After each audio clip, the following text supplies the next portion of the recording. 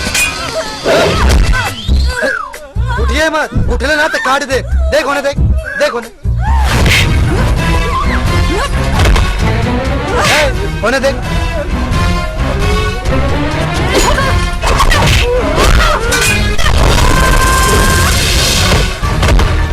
जी हो करे जा, बसर गेले सारे। हट तेरा बहनी।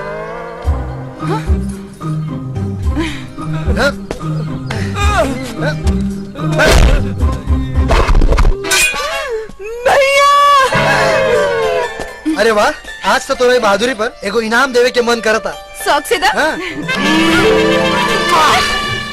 हिम्मत कैसे पहले हमरा किस लेवे के? तू फिल्म ना देखे का? अरे जब हीरो हीरोइन के बचावे ली तो हीरोइन ओकरा के किस करेली, तो वैसे ही आज तू हमरा के बचानो तो हम तोरा के किस कर देनी हो। तू ना भैया, भैया हम लूट गए ने भैया, बर्बाद हो गए ने भैया।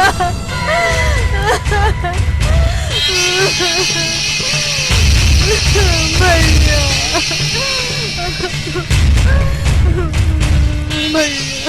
पन्नी हाँ भैया, का हाल बना ले बाड़ू, कुछ लेत काहे नहीं? अब लेवे के चक्कर में तो यही हाल भइल बा। देख बहनी, तू फकीरा के इकलौती बहन बाड़ू। हाँ भैया, तनी खोल के बता दे बहन, तनी खोल के बता। खोल के भैया ला। का भइल भैया? अरे पत्थर खोल के ना, बात खोल के बता। जंगल में घूमत रहनी, एगो मस्त कौला लड़का भेटा गइल रहे, हमार तो मन मचल गइल भैया।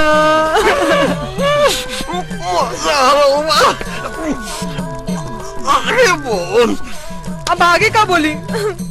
ओकरा रिझावे खातिर जैसे ही कपड़ा खोलनी, हमरा के बेवकूफ बना के कपड़ा लेके भाग गइल भैया। नाम बता। नाम तो नहीं के पता, हाँ लेकिन ओकरा साथे एगो सुंदर लड़की रह।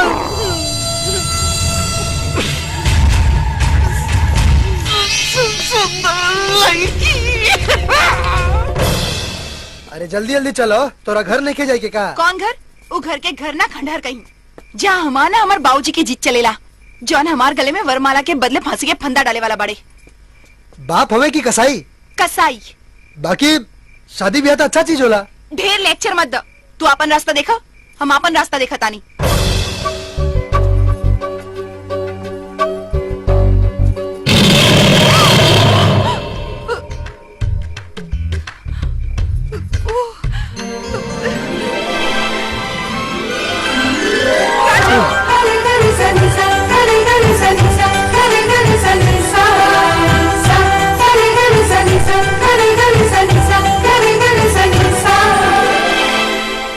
सॉरी। अरे सॉरी थैंक यू छोड़ा। वैसे एगो बात कही का? ई जिंदगी बड़ा अनमोल होला, एकरा के डर के ना खुल के जिए के चाहिए। पर जिएला मनपसंद साथी होके के चाहिए, जेकर मूरत दिल में और सूरत आंख में लौके। फिलहाल तो हमार चेहरा तो आंख में लौकता।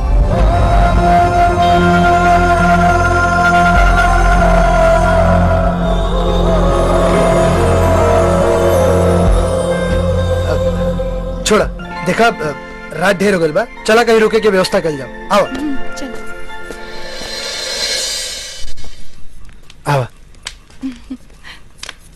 माता जी प्रणाम, हमने के रास्ता भटक गल बानी जा, अगर खाली रात भर रुके खातिर कोनो व्यवस्था हो जाए तो बहुत मेहरबानी हुई। ठीक है बेटा, जा बेटा इनकरा के कंबल दे। हम आई देता नहीं। आपके बहुत बहुत धन्यवाद। आराम करा। आओ।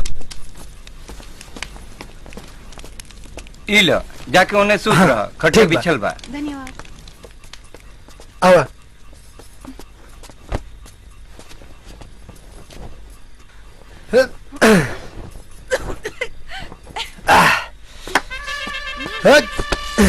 चला सूते के तो बढ़िया इंतजाम हो गया बा। ए, हाँ? उठा, महाराजा बन के खटिया पे ना नीचे सुता। चला।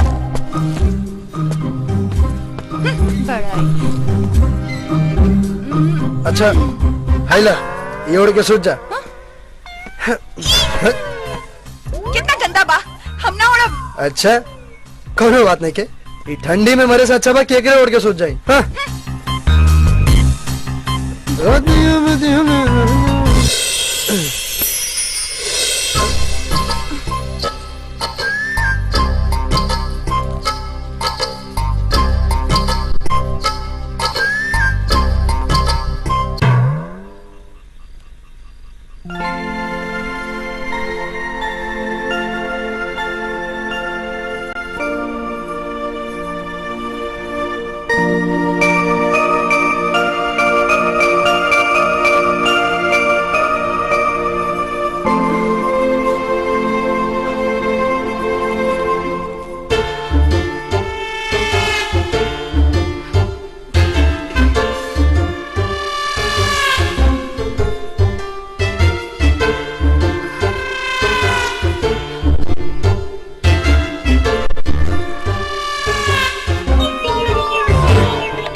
अगे मैया कहा जाने हमार राधा बबनी केने गायब हो गई।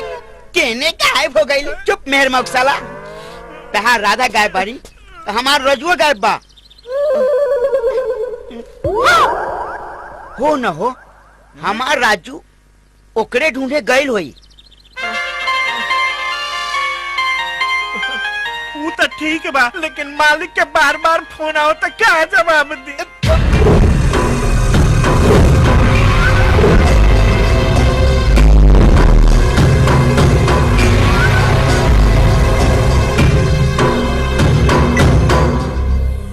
पर मन तो करत कि आजे हरिद्वार चल जाए। राधा का फोन नहीं खिलागत और उस ससुर मंटुआ मेहर मऊ फोन उठावत नहीं की। समझे में ना आवत कि का करी। अरे घूमे फिरे में लागल होई। रावरे नु बेटी हिया जहाँ भी होई मस्त होई।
भैया, हाँ भैया, ये वो लड़की भैया जो हमारा गैंग के लोगन के मार मार के चेहरा बिगाड़ देले रहे। तू घबरो मत बहनी, हम एकरा ऐसन मारब की 9 महीना तक पेट के दर्द से परेशान रही।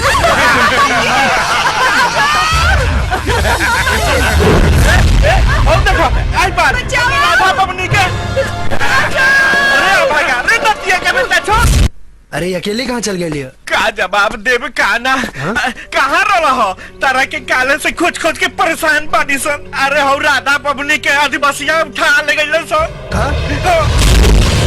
एगो काम करो तू जाके उनका के बचावे के कोनो उपाय करो। हम मालिक के कौन मुंह देखा हम मनियो के कोनो जुगाड़ को क्या बताने सर। ठीक बा सुनो तू लोग आवा हम चलता नहीं।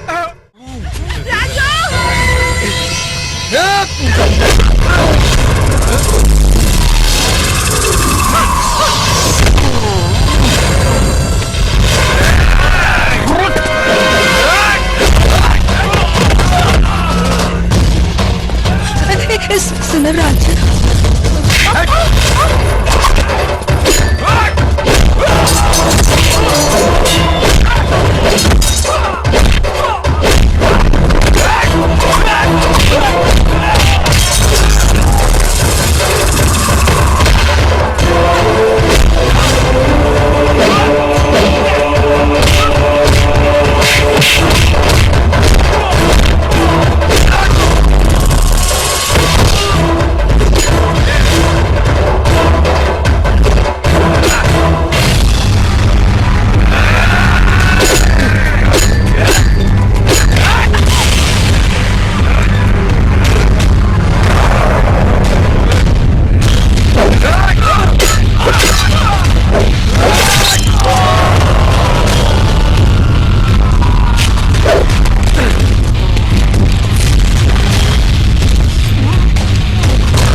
मोतू की औलाद बोल अब बोल बोल सारे बोल। जंगली राधा कपड़ा कहाँ बा? ओ झोपड़ी में। आवा चलो। गणेश देखला हमार राजू सबके मार देला। जल्दी चला राधा राधा और राजू फिर गायब हो जाई। चला चला फट से कपड़ा बदल ले जाओ। भैया भैया भैया तू ठीक तो बाड़ा भैया? ठीक पानी तोरा लेवे देवे के चक्कर में उस तरह मार मार के चल गई बाप रे।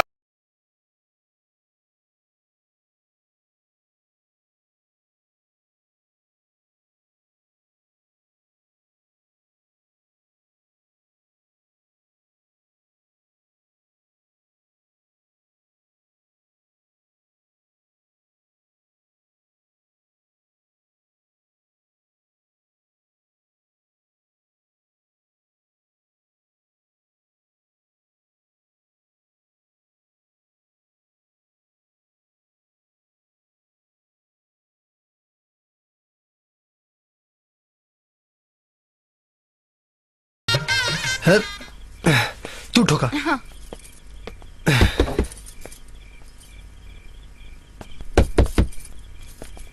हाँ? अरे राधा चौखट के राधा कहा था रे? चौखट ए ओकरे घर बुझाता जेकरे संग बाबूजी हमार रिश्ता पक्का केले बड़े। अरे तब तो और अच्छा बा। कहीं बाबूजी के पता चल गेल तो चल इताऊ ठीक रही फेरा एजे हो जाई। हाँ। अरे कहीं का बात बा? रात गुजारे के बा। शादी से पहले? अरे तोरा साथे ना हमरा साथे। देखिए शादी से पहले ये सब ना चली। ट्रेनिंग दे देता नहीं, बाद में ढेर मेहनत की जरूरत ना पड़ी। ट्रेनिंग ठीक बा, आए लोग। हाँ अब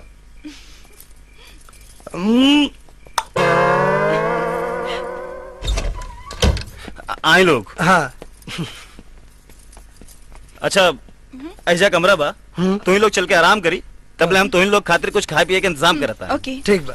सुना वैजा अलमारी में कुछ कपड़ा रखल बा, तो उन्हीं लोगन के जे आ जाए वो पहिर ले जा।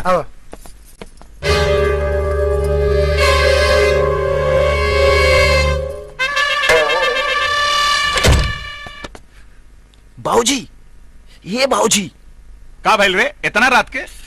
बाबूजी बलवंत सिंह के बेटी घरे आयल बिया। का?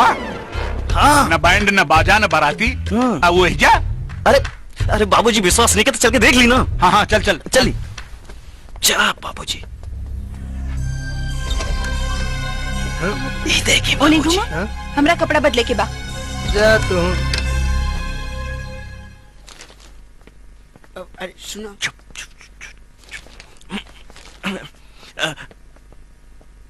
प्रणाम मालिक। प्रणाम। प्रणाम। अरे तोरा के हफ्ता से फोन लगाओ था, फोन काहे नहीं उठाओत रे? राधा राधा कहाँ बड़ी? कहाँ माली? अरे साले मऊगा, साफ साफ बोल। राधा बबनी गायब हो गई। अरे कहाँ गायब हो गई रे? गायब? हमारी बेटी कैसे गायब हो सकेले? वो राजू के साथ है। राजू? हाँ।